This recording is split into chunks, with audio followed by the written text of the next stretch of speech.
I'm moving into the interior for a while, even though it's got the coating for sound deadening and heat proofing. I've got some of this leftover material from a past build. I'm just kind of placing it around where I feel like it needs it. So put it there, it's solid now.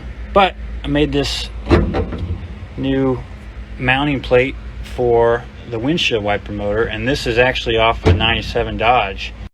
It surprises me how similar it is. I think it's, well, first time the plate fit, and now it's too tight. So here's the old plate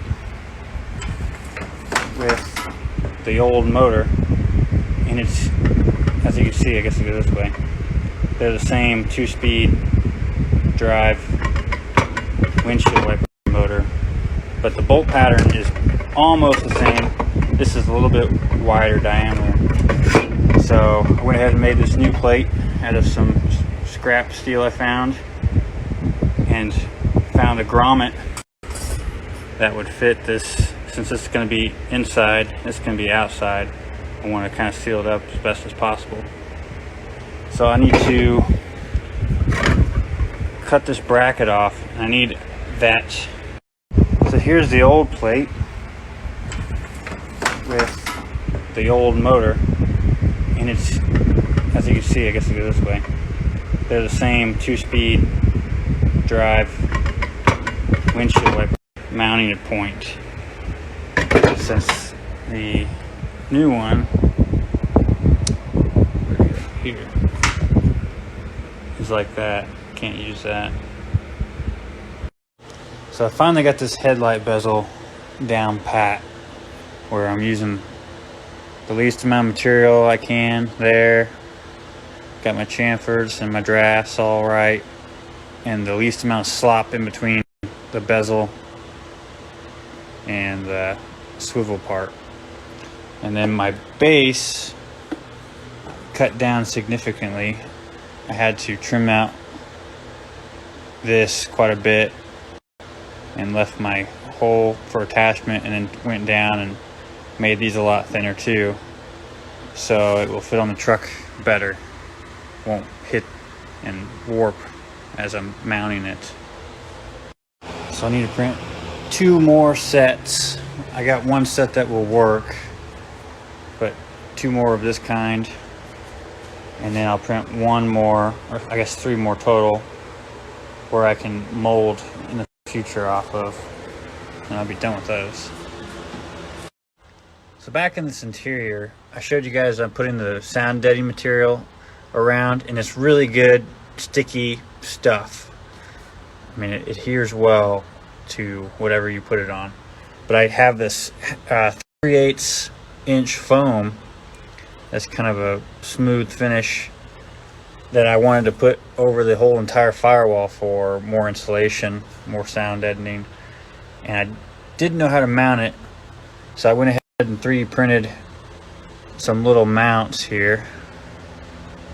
If you can see it, there it goes, where I can poke this through that adhesive material, and the adhesive will grip around there. I'll have to press it in, but then it's got this little chamfer here, and this little plate,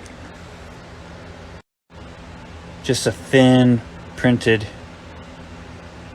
little washer that will snap over this. It's got a tolerance fit, so I'll place those on the firewall and then put that mat over it where it will adhere through it, and then I can stick a hole through this foam and push this little washer on, and it'll hold that foam in place.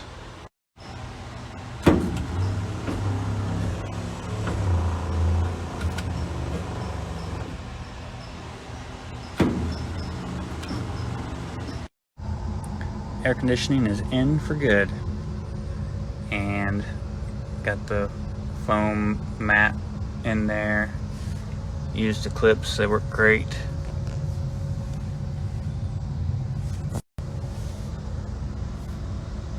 Shop cat is loving it.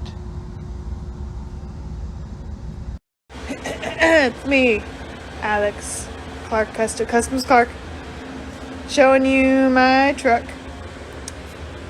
This is what it's gonna look like all the time, if we're being honest. It's gonna be these chairs with a bunch of tools. This is for when I light fires in the truck. This is for when I have to fix stuff. Oh, this is where I poop sometimes because I can't make it to the bathroom in time. And this and this. Look at this. Blaster's just done. You're making fun of your own stuff. That's good. This looks good. And this is. Oh, your horn doesn't work. Your horn doesn't work. Danger on the track. Something told me there was stranger. Just finished wiring this side up. Looks like a mess, but I've got two headlights. So I got two headlight terminal ends here, and then I've got a halo ring around these headlights. So I needed a ground and a hot wire for that. And also I got a running light plus turn signal.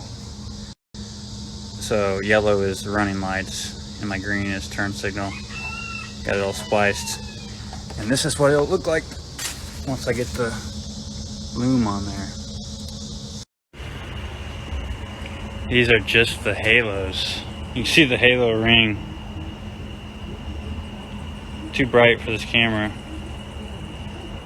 For some reason the headlights aren't working right. I know I got them wired right. That's famous last words. But my battery is dead, so I wonder if it's just not creating enough juice to run them. I got the headlights figured out. There's halo. And there's headlight. You can't hardly see it. That's to the low side. But I jacked up. There's two wires coming out for the halo side. One's yellow, one's red. And on my other halo lights I messed with before, it was a ground wire. And it didn't send me with any instructions on how to wire it. So I looked it up today. And sure enough, that's an amber turn signal halo, which no longer works on all four of mine, because I put a ground to it, so when it turned the main headlights on, it grounded through the same ground and tried to find its way through that halo ring, and it just smoked them. So won't be having turn signal halos. Unfortunate. For the switch, I actually used the 97 switch, which is basically the same as the old style, and it mounted into the exact same location for the lights. But my brights are on the steering column, which is nice if you don't have a foot pedal or anything. And then for my gauge cluster, I am kind of cheap, so I don't really want to buy new gauges. I'm gonna probably 3D print or design in CAD a housing that I can use these original gauges from the truck that will fit in my oval. And I'm gonna offset them to match my steering column location for the 97. So probably have the main gauges here, and then my small ones clustered in 4 over here.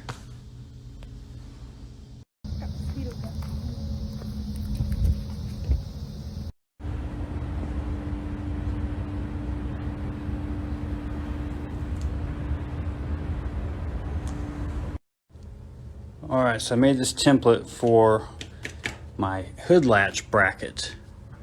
I drove it the other day and my hood seems to try to fly open at low speeds even. And I got this 1/8 inch plate that took a lot of heat to bend in this shape. And you can see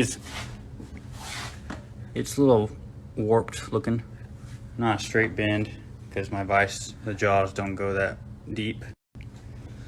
So I wanted it pretty stiff. I'm going to bolt it up front and also on top, because I lost my bracket that the hood catch would have normally mounted to.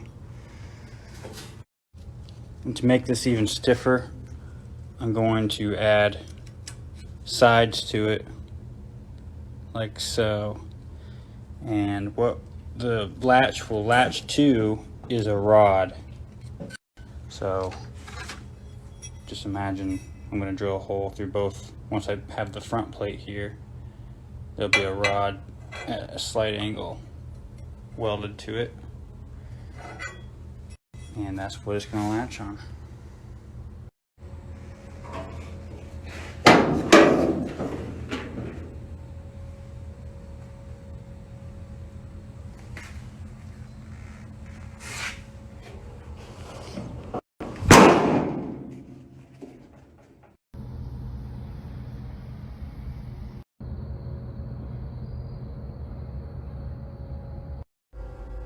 Got some vintage air components installed, and plus my 12-volt power supply. I missed this hole. I had it all taped off and I didn't realize there was a hole there, so I would have tried to, maybe, I don't know if I would have caught it or not. I'll just have to plug it or do something with it. Looks good though.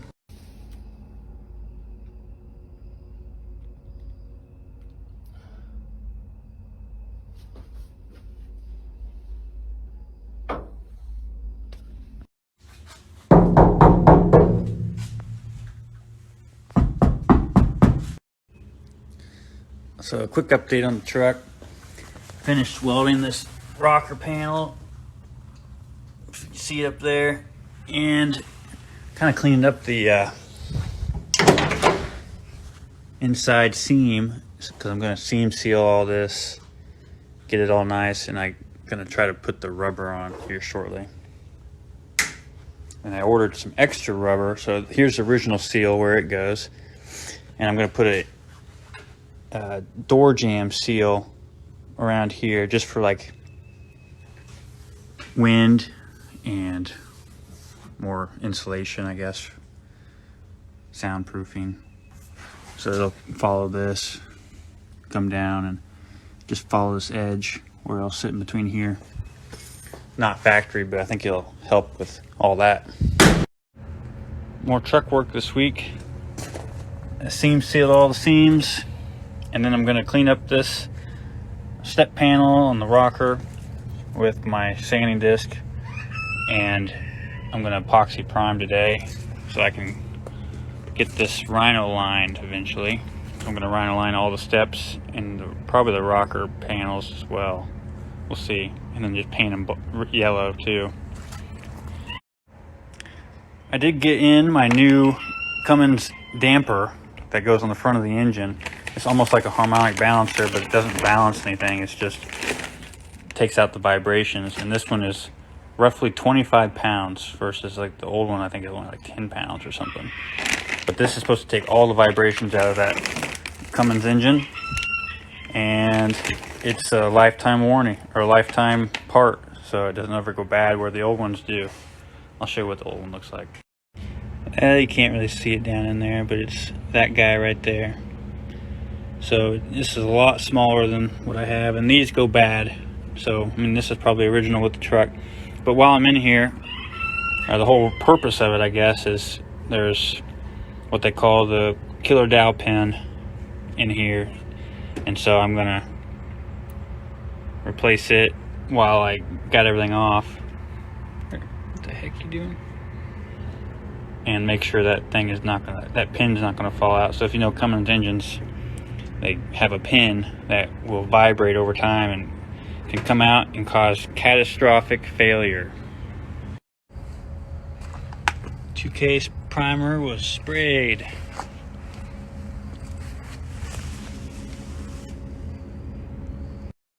I don't have a spray gun with me, so this is what I was using. The two-part. You gotta puncture the bottom, and it mixes after you do that. It's only 24 hours before it hardens in the can.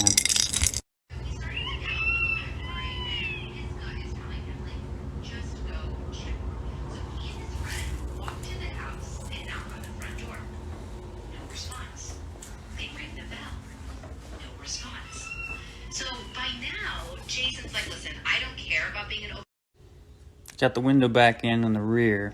There's a pane in the rear. I don't have the tool to put this strip in, so I kind of have to manually do it. I might have to invest in that tool. On Amazon, also did some seam sealing up here, around here, over here, and the drip rails.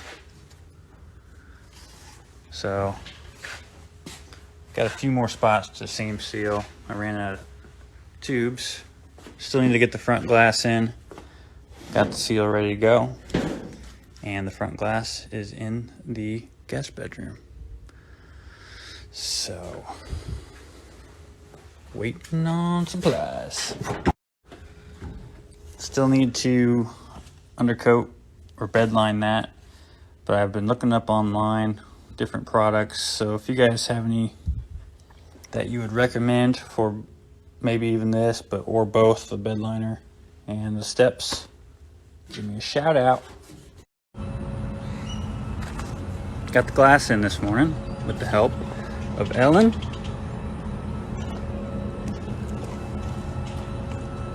Getting ready to shoot some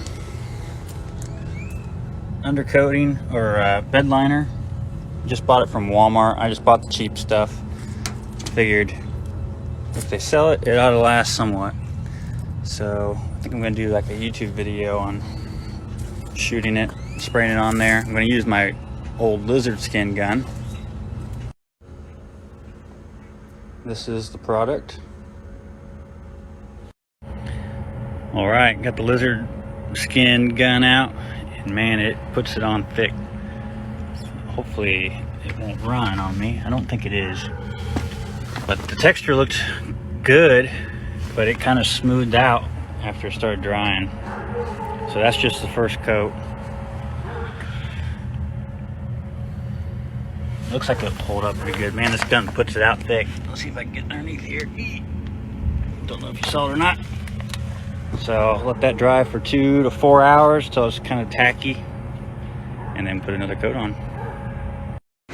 Still waiting on this first coat to dry, because you can see in that area where it was a little bit thicker, it hasn't dried up yet, and I kind of want it completely dry before the second coat. Got the front cover off, the timing gear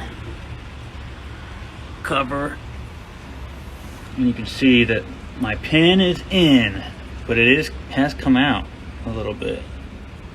You see it right there. So I'll need to tap it back in and make a cover for it. Made a little plate for it. That's all it takes. Got the cover back on, and it's just snugged up for now, since I put some gasket sealant in between there. I wrote on here that the killer dowel pin with an engraving tool has been taken care of.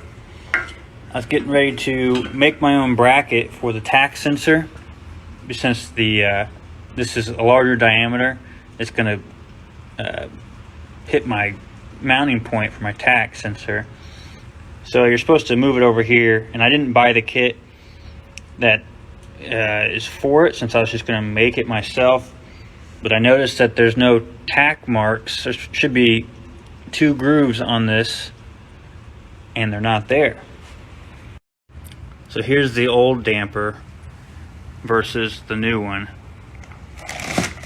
and there's the thickness of the new damper versus the old one. A lot heavier, but you can see that it's got these 2 grooves where the sensor would pick up as it's rotating around, and the one that's made for it, it's a little bit thicker on the edge, and it's got the grooves machined into it. I can't machine it since I would get into whatever rubber is in there. So Summit is taking $50 off and sending me the right one with the kit already made for it. So that'd be nice. I don't have to make anything bracket wise for the sensor. So you guys saw last week that I spent all week painting these step panels and also the rockers, and I painted it a little bit thicker than what was recommended, but I used that lizard skin gun, and overall it went well. I kind of like it, but we'll see how durable it is over the long term, since it was the cheaper Rust-Oleum stuff. But I think I'm going to go ahead and put like just some Harbor Freight grip tape over these tread pieces so they don't wear out so quickly. And then I put some more sound deadener, all the sound deadener I had left, over some spots, flat spots. So hopefully it's quiet. And I got the new vinyl flooring coming in. Should be tomorrow, so we'll put that in this week. But here's a poll for you. The original truck was gray, and then painted yellow, and then brown. But I'm planning on leaving the door jambs gray, and also the interior I'm gonna like retouch up gray just in spots like this. Should I paint these gray? Because the outside I'm gonna paint yellow to match the truck. Just leave the undercoating too, but should I just go ahead and paint these gray?